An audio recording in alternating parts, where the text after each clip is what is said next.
बिस्मिल्लाहिर्रहमानिर्रहीम। अस्सलाम वालेकुम स्टूडेंट्स, आइए हम लोग उर्दू का वर्कबुक ओपन करते हैं जमात अव्वल की और सफ़ा नंबर 5 पे आ जाते हैं।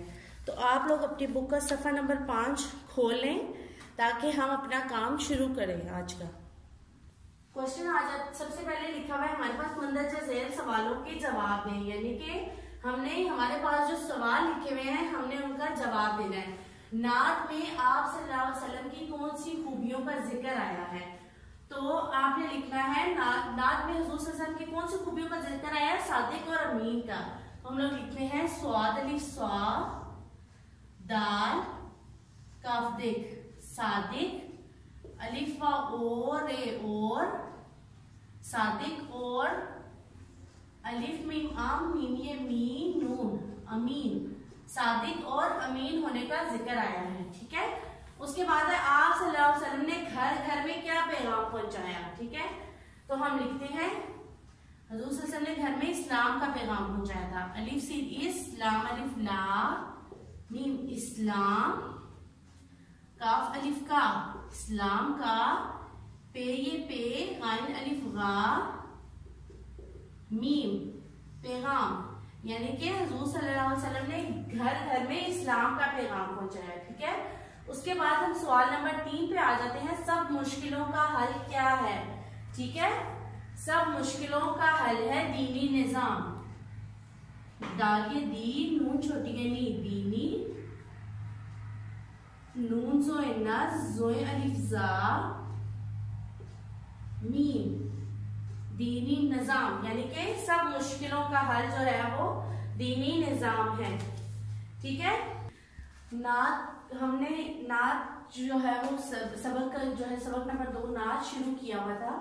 ठीक है, उसी को हम कंटिन्यू करेंगे। उसी के आगे जो क्वेश्चंस हमारे रह गए थे उन्हीं को कंटिन्यू करते हैं।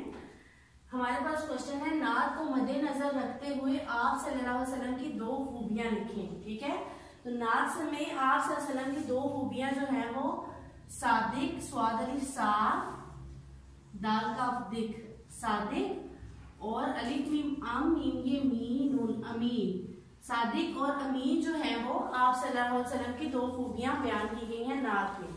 ठीक है, उसके बाद नेक्स्ट आते हैं दिए गए अल्फाज को हरूफ तहज्जी की तरतीब के मुताबिक लिखें।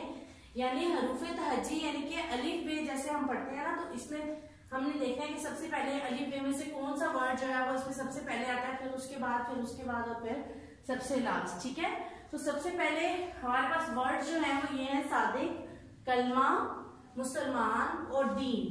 ठीक है, तो अब हमने देखना है कि इसमें अलिफ बे जब हम सीक्वेंस से लिखते हैं तरतीब से लिखते हैं तो हमारे पास सबसे पहले कौन सा वर्ड आता है? सबसे पहले हमारे पास दाल आता है, दाल यानी कि दीन। तो सबसे नंबर 1 में हम लिखेंगे दाल या ये दी नून दाल ये दी नून दीन। ठीक है, फिर उसके बाद हमारे पास आ जाता है स्वाद। तो स्वाद हम लिखेंगे स्वाद अलिफ सा दाल काफ दिक सादिक। ठीक है, उसके बाद आ जाता है काफ लाम कल मीम हेमा कलमा। ठीक है, उसके बाद और सबसे लास्ट में हमारे पास आ जाता है मुसलमान। तो हम सबसे आखिर में लिखेंगे मीम सिन मुस सीलमसल मीम अलिफ मा नून मुसलमान। ठीक है, तो ये हमने हरूफ तहज्जी यानी कि सबसे पहले अलिफ बे में कौन सा वर्ड आता है? दाल, फिर उसके बाद स्वाद, फिर काफ और फिर मीम। ठीक है, इस तरह यानी कि इसको हमने हरूफ तहज्जी में लिखा है। तो ये था हमारा आज का सबक। अपने सबक का इख्तिताम करते हैं और मिलते हैं आपको अगली क्लास में। अल्लाह हाफिज।